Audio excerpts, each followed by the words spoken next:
Major, isa po kayo sa person of interest ko ako pong tatanungin. Oo, sir. Kasi nga po, merong mga text messages siya sa kanyang kamag-anak na nagalaw mura po siya. Congratulations din mga kabayan. Welcome back po sa aking channel of OFW KSA. So bigyan po natin ng konting aksyon ito mga kabayan dahil isang pamilya ng isang kasambahay na nawawala ay inireklamo ang isang major ay Senator Rapi Tulfo sa Tulfo in Action. So ano bang tunay na pangyayari rito mga kabayan? Panorin po ang mga nag-viral na video nito. Major, isa po kayo sa person of interest ko ako pong tatanungin.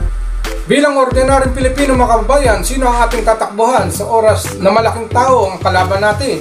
Kaya watch po ang nag-viral na video nito kung paano po pati Senator Rapi Tulfo hindi makapaniwala sa sinapit ng isang kasambahay sa kamay ng isang major na kanyang among pulis. Mga kababayan, watch nyo ang mga video na ito. Anak niyo raw po nagpaalam umuwi. Opo, sir. Bakit po siya uwi na? Time na nag-video call siya, uuwi lang daw siya magpapasundo sa kanyang papa po noong 28 po. Idol Rafi, ang sinasabi po kasi is ang amo po niya ay si isang pulis po na si Police Major Michael Oyangguren ng Substation Commander Toril Davao City PNP. Okay. At meron nga po tayong conversation. Sinabi po niya, madumi na ako kasi ginalaw na ako. Major, Yes, sir. ito po ay may kinalaman sa pagkakawala ng kasambahay niyong si Justin May sa Dua. Yes, sir. Major, isa po kayo sa person of interest ko ako pong tatanungin. Oo, sir. Kasi nga po, merong mga text messages siya sa kanyang kamag-anak na nagalaw mura po siya. At natatakot na po siya, wala po siya mapagsumbungan. Ang akin pong offer, voluntary po ito. Are you willing to undergo a polygraph test? Yes, sir. Yes, Magandang hapon po. Magandang Tay. hapon po, sir. Nay. Ma'am. Yung anak niyo raw po, nagpaalam umuwi. Text pa lang kasambahay sa kanyang pamilya at nagsumbong ito. At parang ang tinutukoy niya ang kanyang among major na nakagalaw sa kanya o dumami ng kanyang pagkatao. So, delikado si Major dito dahil iimbestigahan talaga siya ni Senator Rapi Tulfo sa pangyayaring ito at pagkawala nito. Opo, sir. Bakit po siya uwi na? Yun nga, sir, ang sabi niya, nung time na nag-video call siya, uuwi lang daw siya magpapasundo sa kanyang papa po noong 28 po. Bakit daw po siya uwi? For kasi ng September, may ano kasi sa kanya, yung birthday ng namatay niyang anak. Yun ang sabi niya. Supposed to be pag uwi niya, hindi na sumipot. Hindi na po, sir. Po. Hindi na nakauwi ng bahay. Hindi na po, sir. Ano sabi po ng amo? Pinasakay lang daw po nila ng taxi nung gabing yon. Alas 2 ng madaling araw. Bali ito po, Idol Rafi, ang sinasabi po kasi is ang amo po niya ay si isang pulis po na si Police Major Michael Oyangguren ng Substation Commander Toril Davao City PNP.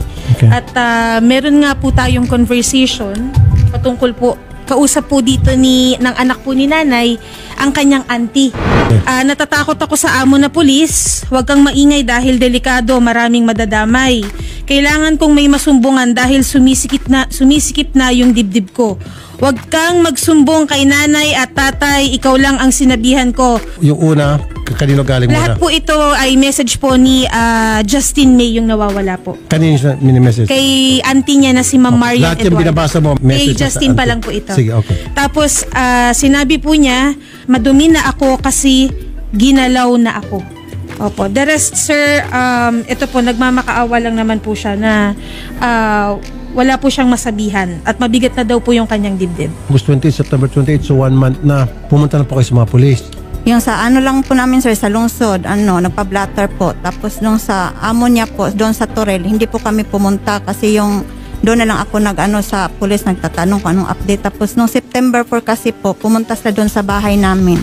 Sino po yung amo? Oo. Anong sabi po ng amo? Si Major? Oo. Anong sabi po ng Major? Imbestigahan raw mo niya sa sa tao po niya. Tapos nagtanong nga kami noon kung may CCTV ba. Tapos ang sabi na hindi raw lahat nagpa-function. CCTV sa bahay niya? Doon sa sa lugar kung saan nawala si Justin. Yun ang sabi po, sir, ng amo niya. Hindi rin nagpa-function yung CCTV? Oo, yung ibang CCTV. Yun po ang sabi po ni Major ay hinatid daw niya. Di ba? Tama ba siya? Pinasakay po raw ng taxi. Pinasakay niya ng taxi.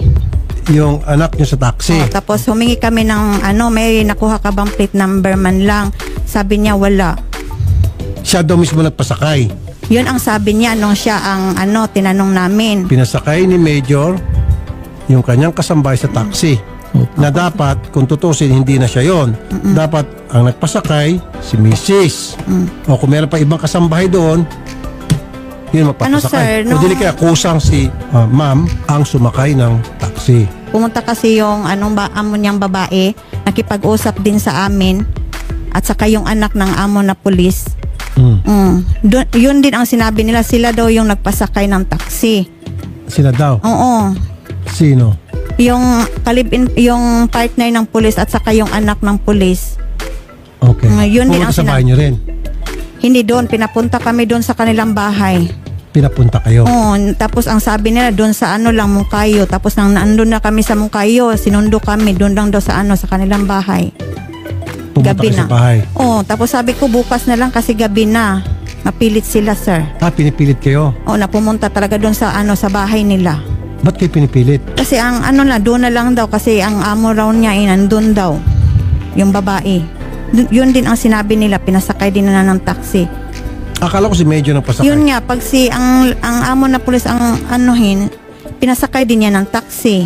Pag yung misis, sabi, silang nagpasakay. Makikita sa video na tungo ang magulang ng kasambahay ay Senator Rapi Tulfo dahil nawawala ang kanilang anak simula nung umalis sa bahay ng amo niyang pulis. Mga Major kababayan. Michael Uyangguren, magandang hapon, Major.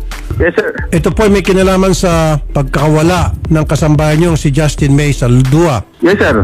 Major, isa po kayo sa person of interest kung ako pong tatanungin. Oo, sir. Kasi nga po, merong mga text messages siya sa kanyang kamag-anak na nagalaw mura po siya at natatakot na po siya, wala po siya mapagsumbungan. Ang akin pong offer ay voluntary po ito. Are you willing to undergo a polygraph test? Yes, sir. Yes, sir. And Wala then pong they will problema, conduct the polygraph test? Yes, sir. Salamat Wala po. pong problema, sir. Para Ganito po yan, sir. Bali, ano yan, sir? Naging yaya ng nung anak ko. Tapos, sir, parang gustong umuwi siya. So, nagpaalam daw na umuwi dahil yung namatay niya na anak, kaarawan ng namatay na anak. Tapos, sir, kaya yun, sir, gustong umuwi. Ngayon, sir, nung tumawag yung parents ata na hindi daw nakarating doon sa bahay nila. Kaya, sir, inutusan ko yung mga tao ko na mag-conduct ng verification.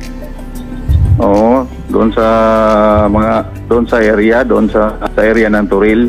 At saka, sir, pinuntahan ko yung nanay din, kinausap ko doon sa bahay nila. Actually, nakausap ko yung nanay, sir, doon sa kanila. Kaya sinabihan ko naman, sir, na tumulong ako doon sa...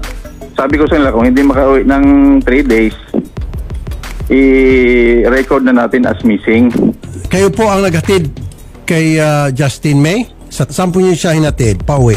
Hindi po, sir. Sino po naghatid sa kanya? Sino po nagpasakay sa kanya ng taxi? Nagpasakay yung... Kasi galing doon sa bahay, sir, yung anak ko, kasama niya, anak ko na babae, tapos yung anak ko na babae, sinasakay ng taxi doon sa labas na, sir. Kasi yung anak ko ng taxi, hindi tumuloy doon sa pag-uwi dahil pinatawag ng kapatid ko na may pesta sa kinabukasan. Sabi ng yung anak ko na si Justin, gusto daw niyang umuwi. So mag-taxi na lang siya. Kasi binigyan mo yun ng advance na sahod niya. Saan po hinatid? Sa istasyon po ng bus, sa palengke? Saan pong lugar? Sa may lang, sir, sa may labas lang ng street. Saan Dito street po banda ito? sa may Lubugan, sir, sa Lubugan. Opo. Anong oras? Oo. Hindi ko matandaan kung anong oras yung pag-alis niya. Umaga, hapon, gabi, madaling araw. Pero ano yun, sir? Lagpas na ng mga alas 12 ng gabi. Gabi, sir. Alas 12 ng hating gabi. Yes, sir. Okay. Bakit siya ihatid sa alas 12 ng hating gabi. Bakit hindi pinaumaga? Gusto na daw niyang umuwi, sir eh. Bakit hindi niyo pinigilan para sa kanyang kapakanan, para sa kanyang safety? Hindi, ayaw na talaga, sir. Gusto talagang umuwi. Yun man ang sabi ng sir, nung... Di ba dahil kung amo po kayo, magtataka kayo, bakit kailangan mo na uwi, Justin? Madaling araw na, hindi kita papayagan kasi baka mamaya may mangyari sa inyo dyan, kami pa ang mapagdudahan. Antayin mo hanggang magliwanag. Pinigilan yun siya, sir, na bukas na lang kasi madaling araw na. So, kaya nga talagang umuwi, sir eh. Hindi na naman mapigilan. So, pinatid na lang doon sa sakaya ng taxi. So, ang naghatid, anak mong babae? Yung anak ko, sir, na babae, sir. Yes, sir. Ilang taon yung anak mong babae? 24 na, sir.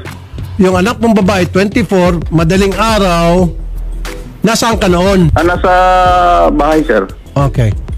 So, madaling araw, anak mong babae, 24 years old, pinayagan mo ihatid itong si Justin sa labas ng kalsada, samantalang ikaw nandyan na dapat ikaw maghatid dahil ikaw ay lalaki at pulis. Ay, sir, yung anak ko, sir, pinatid ko doon sa ano ko, sir. Sa, hindi sir kasi sir. 'Di ba? You know better. Hating gabi. Ngayon, yung kasambay nagpupumilit umalis. Sabihin na natin, sige, hindi mo mapigilan. Tapos, yung anak mo, pinayagan mo maghatid sa umaalis na ninyong kasambahay, samahan siya sa labas sa may kalsada. Yes, sir. Bakit hindi ikaw? Di ba normally? Pero sir, malapit lang yan, sir, sa labas, sir. Ang labas ng kuan. Kahit na, sir. Kasi kung ako, kasi kung ako, sir, hindi ko papayagan ang anak kong babae, i-expose ko siya madaling araw sa labas ng kalye na who knows, baka mamaya may mga masasamang loob dyan. Sir, wala pong problema, sir, kasi alam ko naman yung area ang peace and order ng Corel. Sir, ganito na lang, sir. Ipapalay detector test kita, sir. At pumayag ka naman, sir, di ba? Yes, sir. Colonel Lupas? Yes, sir. I'm listening. Pakiumpisa na po yung investigation tungkol dito. Narinig nyo lang po, kanina pa po, pautal-utal po si Major at malayong mga sagot sa tanong ko. Yes, sir. Copy, sir. Bakit wala pa rin pong nag-iimbestiga? Palibasa yung Major po, yung person of interest. Ganito, sir, i-check ko muna sa aking investigation section, sir. Baka may result na sila ng investigation nito. Kasi, sir, galing ako ng Marilog, sir. Nandun ako galing sa bundok. I-check ko muna, sir. Sige po. Paki-umpisa nyo na po investigation. Babalikan ko kayo tomorrow, Colonel, sir. Ano po? Tomorrow, usap ulit tayo. Sir. Sige, sir. Sige po. Thank you po, Colonel. Major? Yes, sir. Papupuntahin ko po yung NBI dyan. Isabit kayo sa polygraph test. Yes, sir. No problem, sir. Okay din ba? Okay din ba sa yung kasama sa anak yung babae? Mag-polygraph test siya? Ayun, sir. Sabihan ko, sir. Kasi sabi mo, siya yung naghatid. Para malaman kung talagang totoo ba siya ang naghatid o hindi. Oo, sir. Wala na po problema, sir. Kasi ginamit mo yung pangalan niya, niname drop mo, kaya kasama siya sa polygraph test. Tama? Yes, sir. Thank you po, Major. Okay, sir. Thank you po. Bukas tatawagan ko ulit si Colonel para sa investigation and then papadala po ako ng NBI kung hindi magbabagong isip nitong si Major, lie detector test siya. Dalawa sila ng anak niya. Opo, sir. Okay? At pagkatapos po nito, magkakaroon po tayo ng Senate investigation. Opo, sir. Patatawag po natin siya sa Senado. Sa pagpapatunay lang, mga kababayan, malaking impluwensya ni Senator Rapi Tulfo sa ganitong kaso dahil tila minsan pinaglalaroan ng malalaking tao ang mga ganitong kaso, mga kababayan, para hindi may resolve agad. Kaya i-share niyo po ang video na ito. Ikaw bilang sa mamahayang Pilipino, naniniwala ka ba sa sinabi ng Major na wala siyang kinalaman dito? At kung mapatunayan na sangkot siya dito, ano po ang dapat gawin kay Major, mga kabayan? So, comment lang po kayo sa inyong mga reaksyon sa video na ito, mga kabayan. At sana ma-resolve at malaman ang katotohanan ng pagkawala ng isang kasambahay. Mabigyan ng leksyon ang mga taong kasangkot dito. Maraming salamat sa inyong panonood, mga kabayan. At para sa mga bago manonood, please like and subscribe and click the notification bell para updated po kayo sa aking mga video. ilalabas. Maraming salamat sa inyong panonood mga kabayan. To God be the glory.